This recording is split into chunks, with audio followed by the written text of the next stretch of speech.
పట్టభద్రులందరూ కూడా ఎంతో నమ్మకంతో మరి కూటమి ప్రభుత్వం చంద్రబాబు నాయుడు గారి నాయకత్వంలో వాళ్ళందరికీ న్యాయం జరుగుతుందని వాళ్ళ హక్కుల రక్షణకు ఏదైతే వారు పోరాటాలు చేసి మరి ఆ రోజు జగన్మోహన్ రెడ్డి గారి ప్రభుత్వంలో ప్రభుత్వ ఉపాధ్యాయ ఉద్యోగులు వాళ్ళ హక్కుల గురించి పోరాడితే కేసులు పెట్టే పరిస్థితి.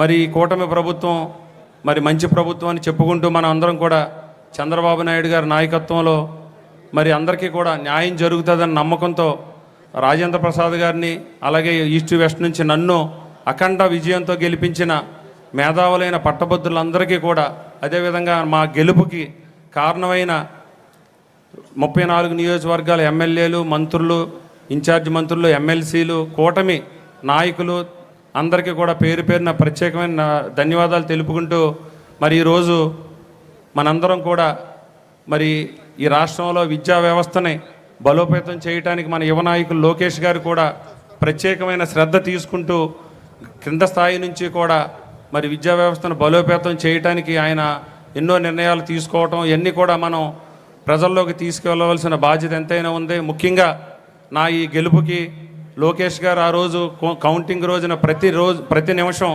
కౌంటింగ్ విధానాన్ని పరిశీలిస్తూ ఇంత పర్సంటేజ్ రావడానికి ఆయన కృషిని ఎప్పటికీ మరవలేమని తెలియజేసుకుంటూ నాకు ఇచ్చిన ఈ అవకాశం ఒక బాధ్యతగా స్వీకరిస్తూ తెలుగుదేశం పార్టీకి ఎప్పుడూ కూడా ఎల్లవేళలా ఏ బాధ్యత ఇచ్చినా చంద్రబాబు నాయుడు గారు మరి పూర్తిగా అంకిత భావంతో పనిచేస్తానని తెలియజేసుకుంటూ మీ అందరి దగ్గర సెలవు తీసుకున్నాను. జై హింద్, జై తెలుగుదేశం, జై ఎన్డీఏ.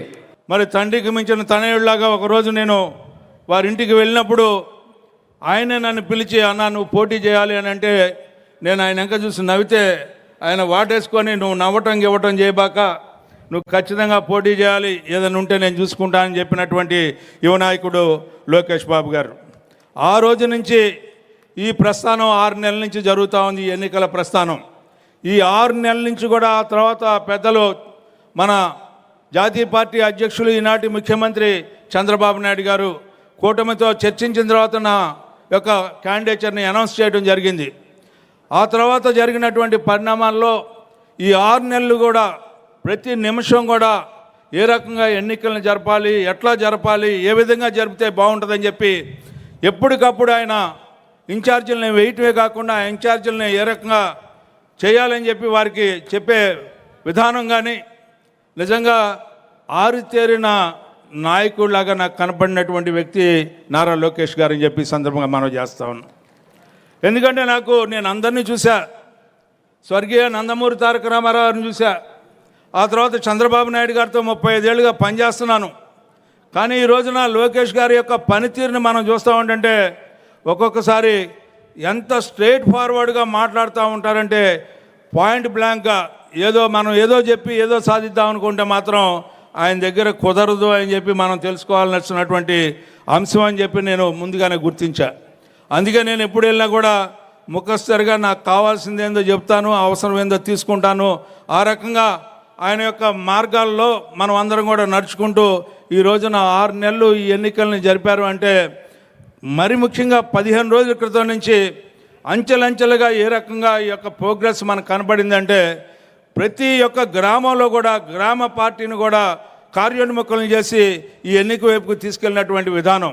ఇన్ఛార్జీలని మొత్తం 33 నియోజకవర్గాలకి ఇన్ఛార్జీలను వేయటమే కాకుండా అక్కడ జరిగినటువంటి పని విధానాన్ని ఏ రకంగా ఫీడ్బ్యాక్ తెప్పించుకొని ఎక్కడ పని జరుగుతుంది, ఎక్కడ పని జరగట్లేదని చెప్పి, ఏ రకంగా పని జరగాలని చెప్పి, ఎవరిని కలవాలి, పట్టభద్రులు అంటే ఎక్కడ ఉంటారు, ఏ రకంగా కలవాలి, ఓటర్లని వెరిఫికేషన్ ఏ రకంగా చేయాలి, దాన్ని కూడా సైంటిఫిక్ మోడల్లో టెక్నికల్ ఆస్పెక్ట్స్లో వాటిని ఎప్పటికప్పుడు తెప్పించుకొని అందరినీ కూడా ఈ రోజున పని చేయించినటువంటి ఘనత లోకేష్ గారిది అని చెప్పి సందర్భంగా మనం చేస్తూ ఉన్నాను.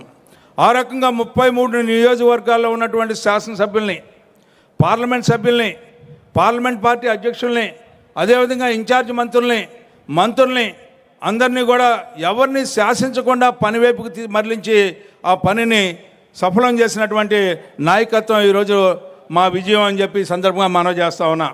అంతేకాదు ఈ రోజున మనం అందరం కూడా గుర్తుపెట్టుకోవాల్సింది ఈ విజయం, ఈ యొక్క ప్రగతికి ఓటేసినటువంటి విజయం. ఈ విజయం అభివృద్ధికి సోపానం అని చెప్పి మీ అందరికీ మనం చేస్తూ ఉన్నా.